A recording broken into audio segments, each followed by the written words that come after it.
as loud as you can, but when I get done and I put my hand up in the air, it's going to go quiet. Let's practice. 1, 2, 3.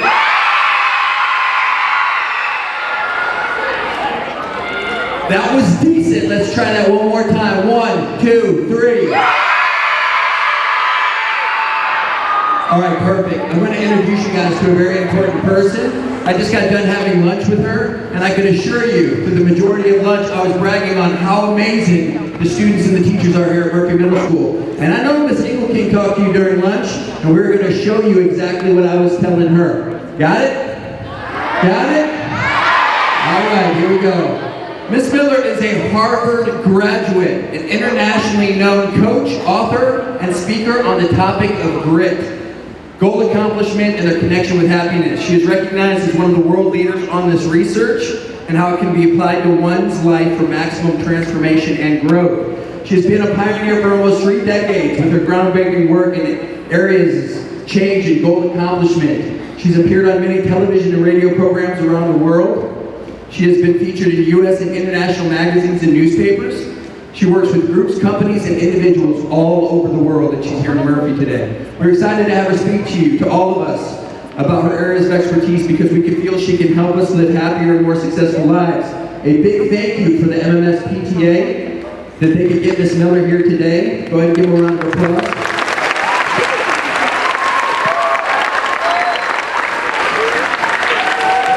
And with a great big Murphy welcome, let's go ahead and give Miss Miller a large Murphy round of applause. Thank you.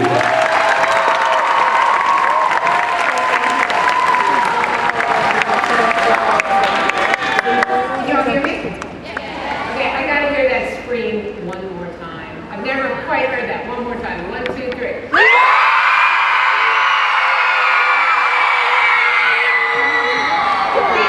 I went to slightly smaller school, so I'm pretty impressed. All right, so my name is Caroline Miller, and I'm here to say some stuff to you today that might feel a little unpopular.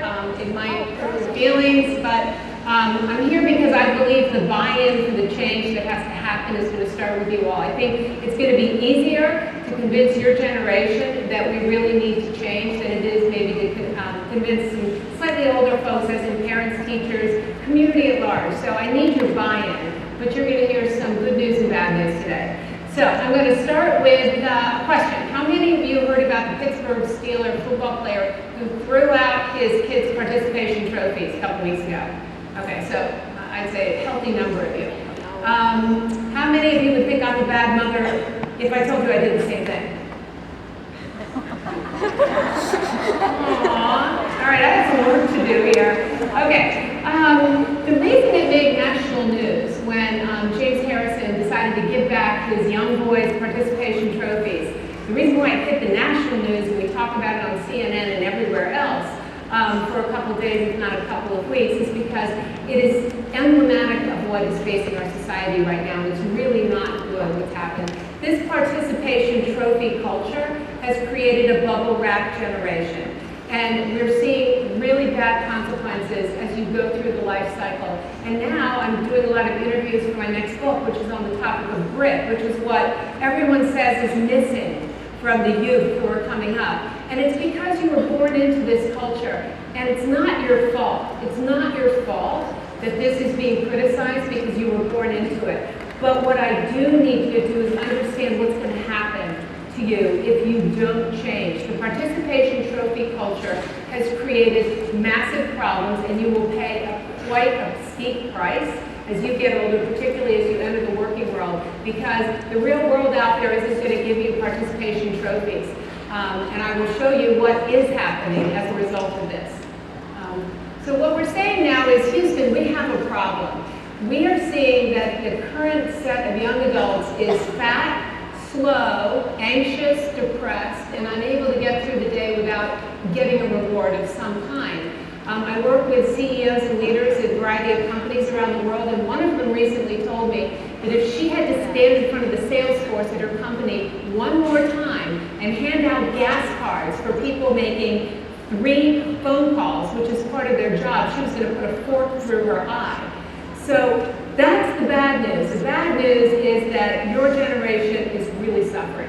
The good news is that I'm in a positive psychology, which is the study of flourishing. And we have isolated this quality called grit, and I'm going to tell you about how to cultivate it. So the good news is we can study it, we know how to test it, and we know exactly what it will take for you to change and go back to the way America used to be. We used to be known as this resilient, hardworking culture. Now we are made fun of because our kids want to think that good enough is good enough. And I got news for you, good enough is not good enough. Good enough is never going to get you to extraordinary. So I only have 40 minutes to make a difference in your lives, but I want you to know that if you want to go out and change the world, if you want to go out and find out what you're made of, if you want to go out and be happy, you got to get yourself some of this thing called grit, which is now called the secret to all success in life. So I'm going to tell you that one more thing I'm a little concerned about is that because of all the technology distractions, which I hope aren't going on right now, your generation has the attention span less than a goldfish. So I've lost a bunch of you. The attention span of a goldfish is 8 seconds. We're at 7 seconds. So hang on. It's going to be interesting. First, I want to tell you a story about me as a mom. So I have 3 kids. They're grown now. But some of what I saw taking place that we are so concerned about unfolded as my kids were growing up. So every story I tell you from my own life is a true story, but it's designed to get your attention. So 15 years ago, my oldest son is a really, really good swimmer, and it became apparent that he had some natural talent. And so we joined a little swim club just outside Washington, D.C., where I'm from. And first thing I heard about when we joined this club was how extraordinary its history was. And it turned out that there were 3 men who had gone through this Montgomery Square swim club who had not only won the NCAAs multiple times and gone to the Olympics, but they were world champions and even Olympic gold medal winners. So my husband and I, we looked around and we said, where's the record board? We wanted to see this guy's record in particular. This is Mike Perelman. If you were to go on USA Swimming, you would see that they say he swam the greatest race of all time ever. His world record in the 200-meter breaststroke stood for 10 years. Even his suits changed and turns changed. And so we said, where's the record board, right? Where's the record board? So a mother, without missing a beat, turned to us and said, we hid the record board. We hid the record board because we were afraid if the kids saw how fast they had gone when they were younger, along with other swimmers who had swum at this pool, they would stop trying. So as a result, the record board was hidden in a back room, which I later went and found. So I'm going to come back and tell you what happened as a result of that story. There was no organization at all. They all trampled each other. The little 2- and 3-year-olds were crying and crying. All the parents were scooping up all the eggs for the older kids, and it was horrible. Parents like Teresa Wu left today's Easter egg hunt furious, claiming the family-friendly event took a less than festive turn when parents rushed onto the grass and started pushing and shoving and cursing at other children in order to get their hands on eggs and special prizes. So what I'm going to take you through, starting with that slide, is the life cycle of the average millennial. So in 17 slides, I want to show you what your life is going to look like and what we've done to your generation. And if this doesn't change, we're really going to be in more trouble than we are right now. And that was a clip from an Easter egg hunt that was out in California earlier this year. Believe it or not, I've seen more stories like this, where Easter egg hunts are demolished by parents who are coming in who basically say, my child needs to have the most Easter eggs, so I am going to go get them for him. So they're starting to end Easter egg hunts because of this. Another thing that we're seeing is this phenomenon called red shirting. Red shirting used to be very uncommon, and it was actually a stigma if you held your child back. Now, believe it or not, 1 in 6 children are held back, and parents who are honest about it say that they're really doing it so their kid will have an advantage athletically, an advantage academically, but somehow if you hold these kids back, they're going to have a leg up on the competition. So early on, your generation is learning to take shortcuts. Problem is they find by 8th grade that the kids who took shortcuts are the ones who actually didn't do the footwork necessary to get really good at something. So all those advantages are over by 8th grade. And the playgrounds have become dumbed down. This is really interesting. This is the playground in my neighborhood where I grew up. And it probably looks like playgrounds you too have seen. Every playground in this country has been dumbed down to be plastic and with rounded edges. So you know what the result of these playgrounds is? Psychologists have found that kids have stopped taking risks. We aren't climbing trees anymore. because parents and lawyers are coming along when kids fall off a slide or fall off a swing and suing people. So as a result, kids who are growing up with these very safe playgrounds are not taking risks. And what we found is that American entrepreneurism has gone down 9%. People aren't starting companies at the rates they used to, partly because you grow up taking absolutely no risks. Another thing we're finding is that in a lot of schools, they ban games like tag and freeze tag. Why? Because parents are saying that their kids' bones might get broken if they play tag. So increasingly, it's not just safe on the playground, it's safe at school in the process of recess. So in states where you see this white thing called snow that I don't think you see very often here, sledding is being banned. And it makes me so sad because in the neighborhood where I grew up, we had a really steep hill, and when it snowed, all of us went to this hill and had a great time going down the hills at really fast speeds. Well, guess what? Your generation is not taking these kinds of risks, including sledding.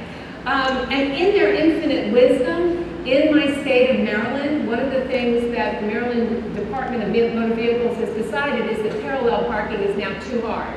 So you don't have to learn how to parallel park anymore to get your driver's license. And frankly, of my 3 kids, that's the one thing every one of them failed. They all had to take their driver's license test 1, 2, or 3 times. But you know what happened as a result of their failure? They went back and worked harder at parallel parking.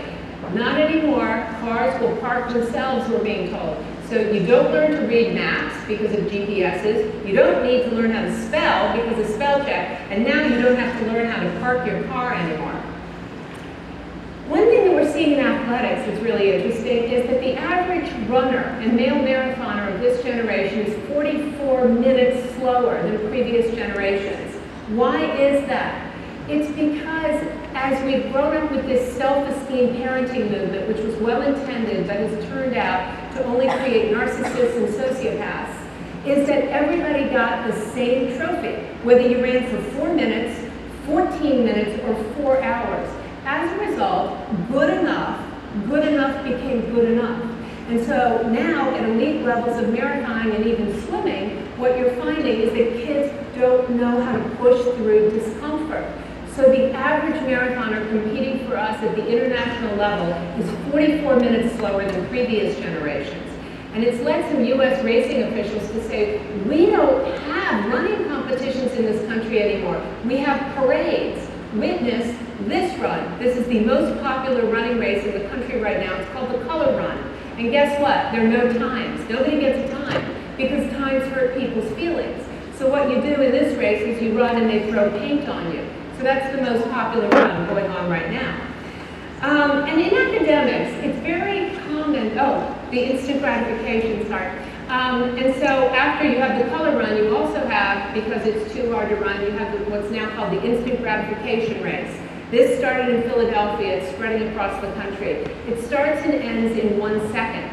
So hundreds of people entered the instant gratification marathon, and because it was too hard to actually run, they decided to pull the winner out of a hat after they started and ended it. And this guy's the lucky winner. He won because his name was drawn from a hat. So everybody had, t-shirts and beer and prizes for all in the instant gratification. Again, I guess they had times because everybody had the same time.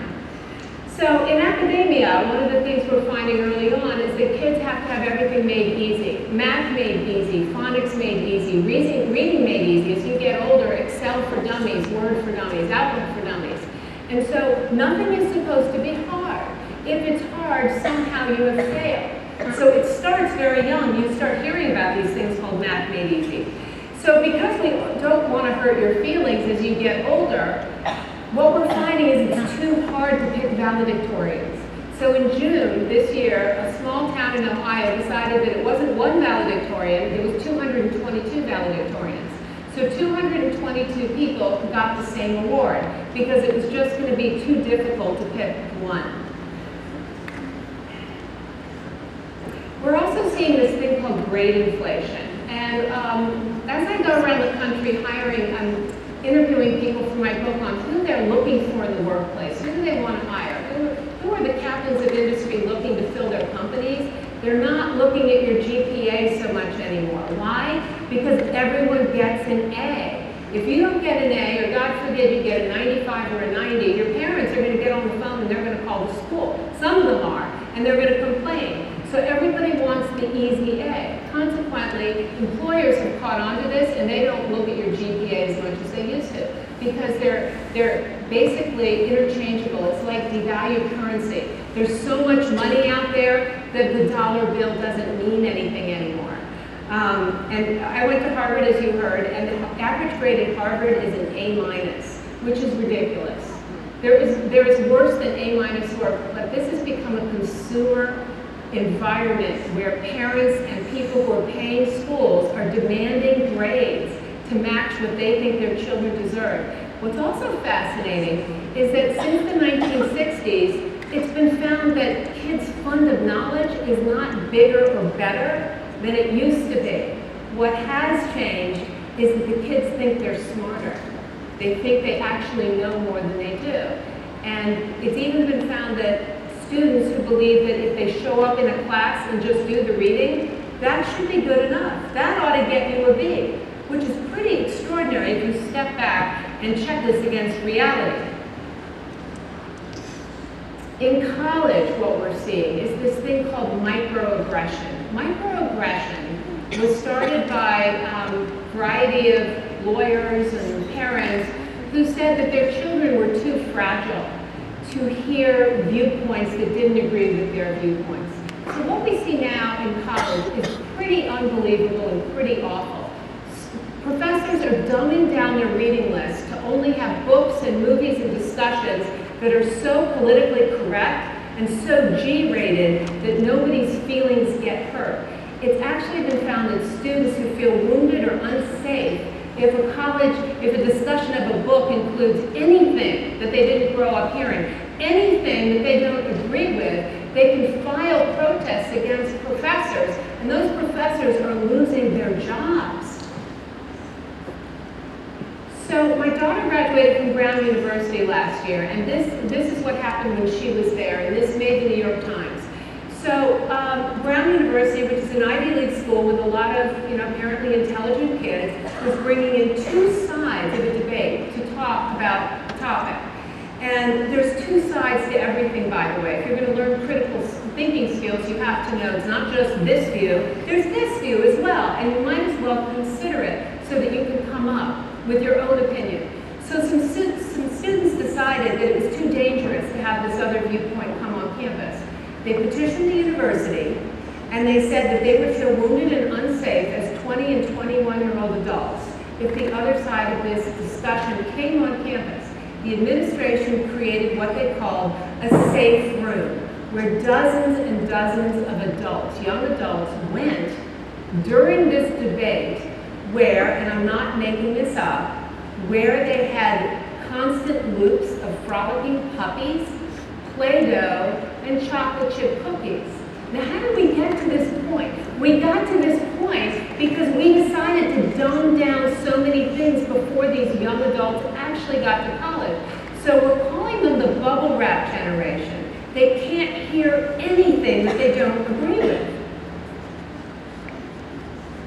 So another thing that increasingly the job market has gotten savvy to are these internships that parents are paying for. So a lot of times what you find, at least where I live, and in other communities, is that instead of having a job where you show up and punch a time card and work, parents will buy very fancy internships that cost as much as $10,000, where they send their kids to Costa Rica to pick coffee beans or to paint houses or the rest of it.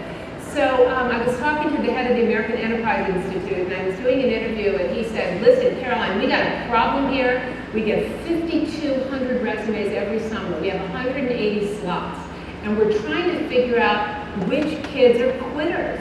We can't waste our time on kids who've got perfect resumes and great GPAs, but have never learned to be uncomfortable or do hard things.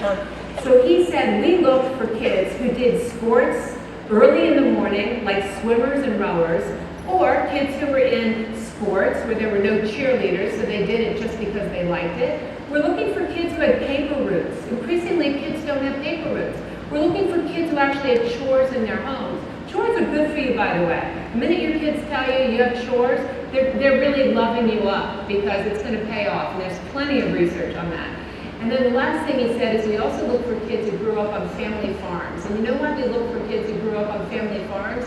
Because the cows don't give a damn if they're cold and they're hungry and they're tired. They've got to get up and deal with the livestock. So they're getting very, very smart, and they're looking for kids with this thing called grit. So because that hasn't happened yet, this generation has gotten into the workplace, and this little cartoon was like, oh no, life isn't perfect. If you get out and life has to be perfect, you have to have instant responses. You got to have Facebook updates and Instagram likes. I mean, everybody wants everything quickly, and it can't be hard. And so there was a great article in the Wall Street Journal not too long ago that talked about the real dilemma that these HR, these human resources and bosses are facing, which is they can't give anyone a performance review anymore. Why? Because you have to tell them that everything is awesome. All they want to know is that everything is awesome. So you have to start job reviews with everything is awesome. And you know what? It's not. Because awesome does not consist of being told you're wonderful all the time. Awesome is a totally different concept I'm going to talk about in a minute. And one HR director, oh, we missed that. Everything is awesome. Why, go ahead. Why? So one HR director told me that she had given a performance review to a young woman in her 30s, and she had said to her that, hey, you met expectations. That's pretty good, by the way. You met expectations. You did your job. She said, but you didn't exceed expectations. And this young woman in her 30s started to cry and said, no one has ever said anything that mean to me in my whole life.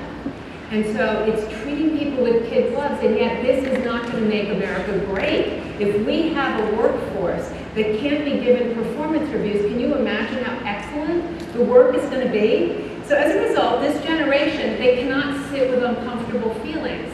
All of you who have bad things happen to you, if you can't sit with those feelings and get through it by yourself, you can't do what's called self-soothe. So this whole new generation of workers has started up called cuddlers. Cuddlers will hold you.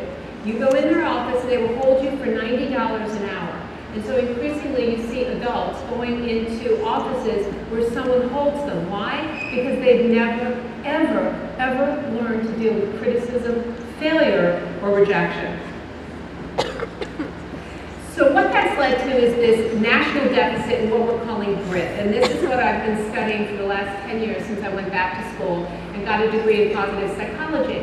A brilliant woman named Angela Duckworth gave a TED Talk called The Secret to Success, and it's about this quality called grit. Because when we look at success across all parts of life, whether we're talking about music or academics or friendship or health or whatever, what we find is that the secret sauce to success is this thing called grit. And here's the definition. Perseverance, hard work. Perseverance is hanging in there. Passion, something lit you up. You didn't go from thing to thing to thing to thing, but there was something that was important to you. You were motivated because it mattered to you. And perseverance and passion in pursuit of long-term goals. And what that means is not quick fixes. You're not going for this thing that's going to happen immediately. You're building in a long-term view of yourself and of something you want to accomplish. So Angela has come up with this little 12-question survey that all of you should take a look at, and it's called the Grit Scale. And the Grit Scale is very interesting because after years of trying to figure out how to find quitters in a variety of settings, now they've found it. This Grit Scale is telling people who's going to quit and who isn't. And there are a variety of places they're showing it. First place they're finding it is in the National Spelling Bee. They found that even by the age of 12, there are quitters and winners. And the winners are the ones who have grit. And those are the ones who go back and they do hard work. They get eliminated from the National Spelling Bee one year. They go home and they study harder. The next year, they get to a higher level. And then so on and so forth. And so what they find is that in the final round of the National Spelling Bee, the kids who make it there and who win are the ones who have these high grit scores. We also see it in Teach for America. Now, teaching is an extraordinarily difficult profession. Any of you who don't know how hard your teachers work, I'm telling you right now, the burnout among teachers is very, very high. And so what we're finding is that it also takes grit to finished something called Teach for America, where college students who aren't sure they want to be teachers, but they want to try to do this because they know they can really change the lives of kids. They get placed in very difficult school systems, and it's a 2-year placement. Well, what they're finding is that your grit score is also predicting, do you make it through that? We're also finding that the grit scale is figuring out who quits at West Point. West Point is our military service academy, and they've been trying to figure this out for probably 50 years, and they had something called the whole candidate score, and they thought that was going to tell them who was going to quit. The whole candidate score was all these things that people thought were important: your GPA, your SATs, teacher recommendations, leadership potential, all of these things that we've traditionally thought that's who's going to make it. No, it didn't predict who dropped out. The first summer is called Beast Barracks, and it's truly one of the hardest things people go through. Your grit score is now the leading predictor of who drops out at West Point. So what I wanted to spend the rest of my time talking about is, how do you know you're in the presence of gritty people? How do you know? And then what are you going to have to do to be that person too? And I have a very personal story to tell you about how I used to be someone who had no grit. I had success, but I didn't have grit. And it was only through real failure that I learned how to become gritty. But what are the signs of gritty people? One thing that you find is that the things that gritty people do make the hair stand up on the back of your arm. And they're all inspiring. So let's look at the word awesome. Awesome has lost all of its value. Awesome means awe-inspiring. It means when you're in the presence of that behavior, it makes you want to be a better person. And so I found this clip on the news, and it was a woman in the Houston Marathon who was leading for over 2 hours. Over 2 hours, this woman led. 500 feet before the finish line, she collapsed in agony. And they raced towards her. The race officials raced towards her with wheelchairs and, trying to pick her up. And she refused. She refused to be helped to the finish line. And what you're going to see is her crawling to the finish line. And what you hear in the voices of the newscasters is awe. Awe. Why? Because we don't see it that often anymore. We don't see people doing hard things. So let's see that clip. This unbelievable scene on your right is 29-year-old Yvonne Ngetich from Kenya. She was leading throughout the race and then literally hits the wall. Doesn't want any help. There's prize money involved. So she crawls to the finish. What an amazing sight. Dave, sometimes we use that term, dig the wall, loosely, but when you see it actually happen to a runner, you can see what it really is. What a scene right there. She was awarded second place prize money for her heroic effort across the finish line. So congratulations. So, when the instant gratification marathon hit the news, the Wall Street Journal, you know what everyone's response was? Laughter. They made fun of the people who did it. If you want to impact other people and actually hear the word awesome applied, do hard things. Another thing that you find is that people who are gritty, they set goals that change the world, and they don't quit, no matter how hard it gets. This gentleman's persistence in making sure that we had the Emancipation Proclamation, got rid of slavery, and got through the Civil War in this country, Abraham Lincoln. This is a man who had grit. Do you know how many failures he had in public office and in life before he reached the presidency? This is a guy who didn't quit. And everybody, almost everybody, abandoned him on this topic of freeing the slaves. Can you imagine if Abraham Lincoln had hired a cuddler to deal with life when he was in the White House? I mean, isn't this kind of laughable? I hate to say it, but it's a little too normal that people can't deal with hurt feelings. But can you imagine how our lives would have been different if someone like Abraham Lincoln had quit at a very hard goal? Here's another man. Oh, this story I do want to tell you. So back to the Montgomery Square record board. So give me a little bit of power and I'm very, very dangerous. So I was elected the A rep at this little swim team. So after a couple years of enduring the fact that there was no record board, they turned me into this A rep, and I actually found in Texas someone who made the largest record board sold in the country. So I commissioned the largest record board ever made for a summer swim team, or so I'm told.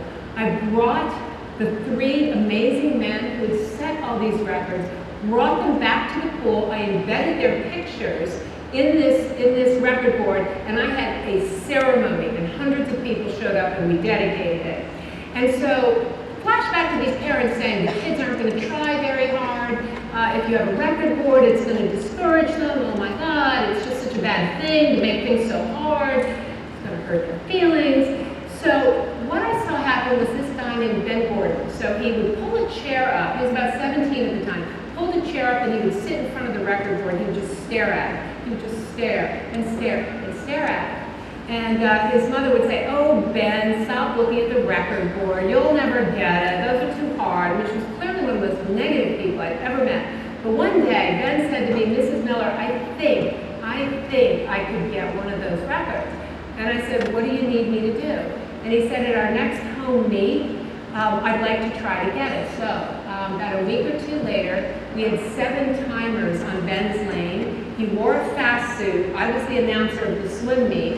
So I had everybody on their feet screaming. And he swam out of his mind, He broke that record by 1/10 of a second. So I had to go pose in front of it. So guess what happened? This is what happens when people are in the presence of other people doing hard things and having visions. Other people started to break the records. That's what happens. That's what happens when the standards are high. When the standards are low, mediocrity runs everything. And I'm afraid that is what's happened. And you know what? I think none of you want to be mediocre. I think a lot of you are probably pretty sick of everyone's a winner. I think you're probably pretty sick of the idea that if you get to be valedictorian of your high school, there are going to be 221 other people sharing it with you. I think it's just people don't know how to be that person. So I need you all to begin to buy into the idea that even if praise is heaped on you, maybe it's better to push back and not take it on board. And so another thing that's interesting, and I find a lot of my stories in sports, this guy, Anthony Robles, how many of you know who this man is? Okay, only a few of you. This really dominated the headlines a few years ago. He was born without one leg, but he decided somewhere in middle school that he wanted to be a wrestler. Now, my boys wrestle. I think that's one of the hardest sports I've ever witnessed. I've never seen anything as intense as mano-a-mano wrestling. And here's this one-legged guy from a poor family in Arizona who decides he wants to be a wrestler. But not just that, he wanted to be the champion of Arizona. And you know what? He got there. He was state champion with one leg. He outworked everybody. But none of the colleges offered him scholarships, and his goal was always to go to Arizona State University on a scholarship. And so what he did was he went to Arizona State and he walked on, or I should say hopped on. He hopped on to the team, and he outworked everybody. The stories of what he did in practice will bring tears to your eyes. He worked that hard. He inspired everyone around him to work harder. In his senior year, this man won the NCAAs in the 125-pound division. Absolutely an unbelievable goal. So what you find about gritty people is they set really hard goals. They don't set easy goals, they set hard goals.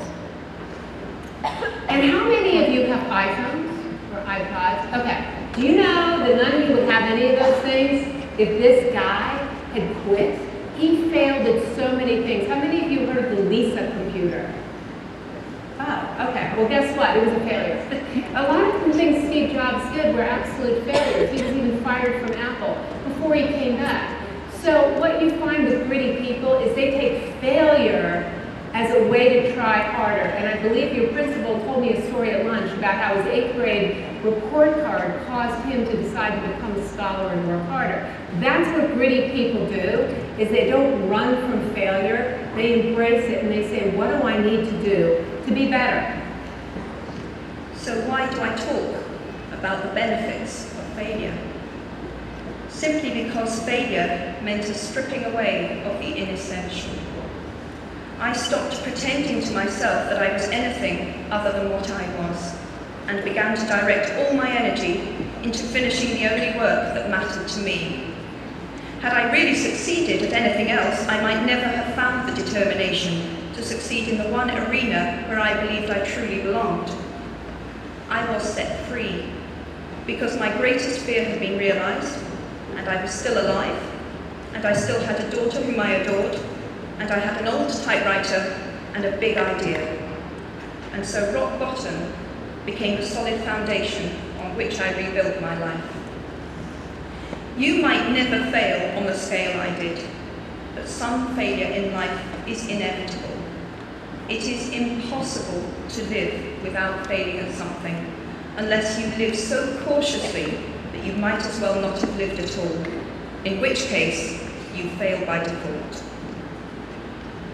Failure gave me an inner security that I had never attained by passing examinations. Failure taught me things about myself that I could have learned no other way. I discovered that I had a strong will and more discipline than I had suspected. I also found out that I had friends whose value was truly above the price of rubies. The knowledge that you have emerged wiser and stronger from setbacks means that you are, ever after, secure in your ability to survive. You will never truly know yourself or the strength of your relationships until both have been tested by adversity. Such knowledge is a true gift for all that it is painfully won, and it has been worth more than any qualification I ever earned.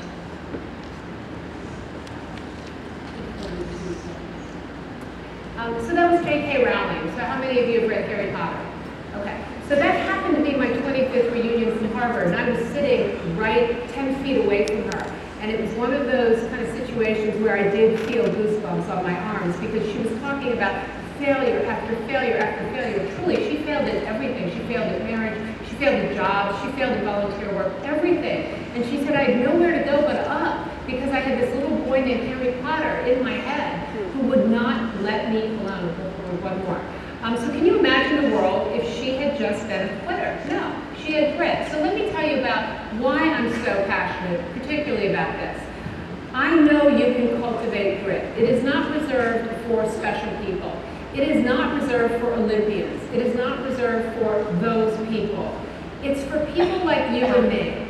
And so when I was growing up, I had success. I grew up, I had the grades, I had swimming, I had things I did well. And I loved being successful and being told I was successful. But I had this thing that really knocked me to my knees, and that was bulimia. I had an eating disorder that was pretty epidemic back in the 70s, and the problem was nobody knew anybody who had gotten better. Nobody even talked about it. But I couldn't figure out how to stop doing this behavior. And so as a result, it went on for 7 or 8 years. And in 1988, I was the first person to go public with a battle with an eating disorder because I got better. And I got better because someone said in a meeting one day, my name is Betsy and I'm recovering from bulimia one day at a time. And in that moment, my whole world changed. In 1 minute, I had hope because I knew that somebody had done something really, really hard that I didn't know how to do. And because of that woman, I'm able to stand here. I'm alive. And so I didn't have grit, but I had to learn it to get better. And so ironically, in my biggest failure in life, I ended up finding out who I was made of, and that's what J.K. Rowling was talking about. So here are the things you need to do if you're going to be gritty, and you're going to change the world, and you're going to find out what it means to be extraordinary. In Japanese, there's a word called ikigai. It means that which I wake up for. Gritty people wake up for something. There's something that lights you up, that you are passionate about. Find a passion and stick with it. Ask yourself, why not? All day, every day. You guys are going to have moments where challenges come up in front of you. Gritty people bet on themselves. They bet on themselves. So instead of saying, why me? Why should I do that? That's too hard, whatever. People with grit opt in the other direction and they say, why not? Why not me? They set impossible goals. Katie Ledecky is my neighbor, and I've had the privilege of watching this young woman grow up. I'm a master swimmer, and I compete, and I swim next to her. At the age of 15, Katie went to the last Olympics, and she beat the world champion at the 800-meter freestyle, which many people think is one of the hardest events in swimming. Do you know why she did this? It's because her coach said to her 9 months before the Olympics, Katie, what is the most amazing thing that you could shoot for this year? And her first reaction was, I don't know, to go to the Olympic trial swim meet. And he said, try a little harder, Katie. What's the best thing that could happen to you? And she said, to go to the Olympics, or to win the Olympics, and then he said, say it again, and say it with determination, to win the Olympics. Katie went back to work out at the age of 15. She outworked everybody. Her work ethic is unbelievable. They say she swims like a man, which I think is an insult. She swims like a girl. She is a young woman, and she swims like a woman. Katie broke 4 world records in the last couple months. So gritty people set hard goals. I'm right at the end. And so the other thing you find about gritty people is that they have a place they go to in their heads when life is hard. When they want to quit, they go to a place, and this is one of the most decorated POWs from the Vietnam War. His name is James Stockdale. And these people were tortured brutally in the Hanoi Hilton. That's the name of the prison. And what he would do was he would do math problems in his head. He found a place to go when he was being tortured, and you find that no matter you're talking about athletes or business people or whatever, when life is hard, they go somewhere special in their head. They go to a channel that they've created ahead of time that doesn't allow them to quit.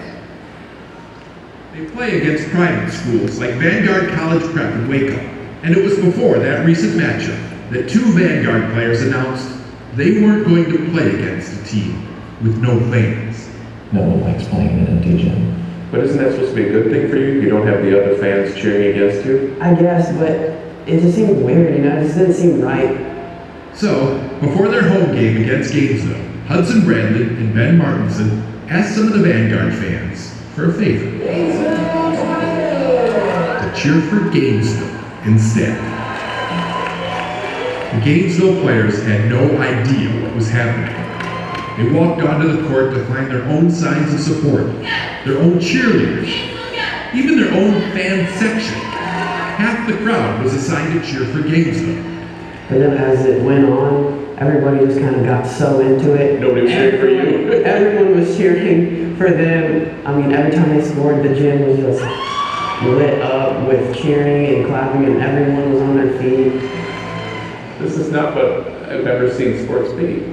I think in a way, this is kind of how sports should be. It just kind of shows you the real impact that encouragement and support for anybody can make.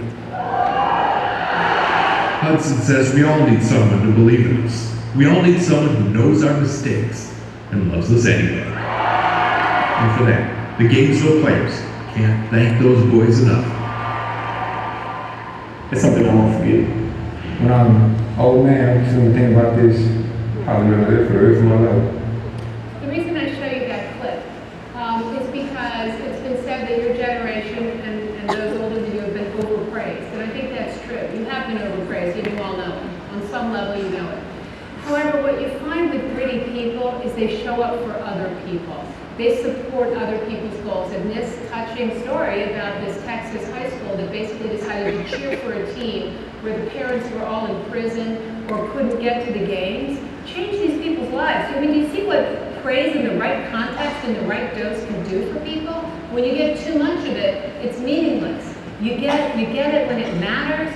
You'll never, ever forget it. So what I want to leave you with is I want you to approach life in a different way if you aren't already. Now, I'm sure some of you are gritty. I don't mean to just say this is blanket, but I'm here because there is a generational disconnect, and the working world is afraid to see what's going to hit them next. They really are afraid.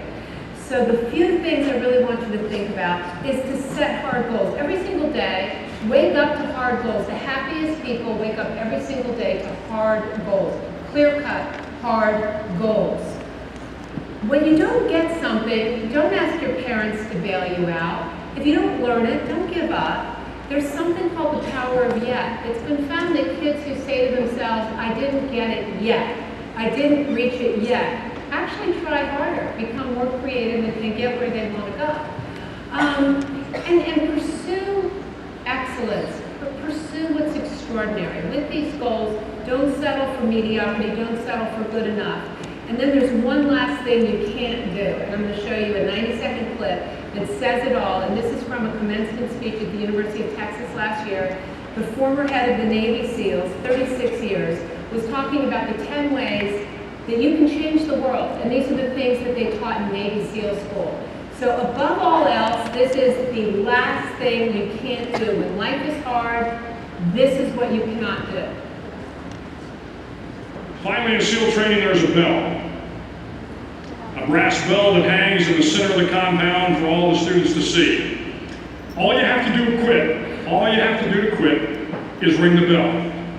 Ring the bell, and you no longer have to wake up at 5 o'clock. Ring the bell, and you no longer have to be in the freezing cold swims. Ring the bell, and you no longer have to do the runs, the obstacle course, the PT, and you no longer have to endure the hardships of training. All you have to do is ring the bell to get out. If you want to change the world, don't ever ring the bell. Don't ever ring the bell. Thank you very much.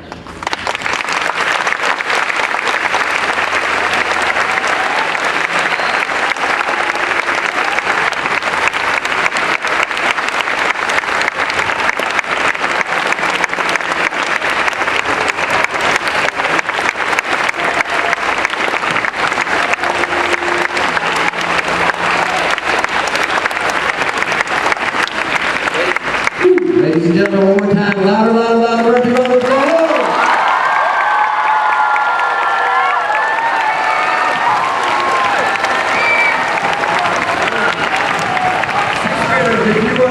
If you're in the bleachers, I want you to stay put. If you were on the floor, black line over, you're going to follow Officer Mancias out this door through the cafeteria.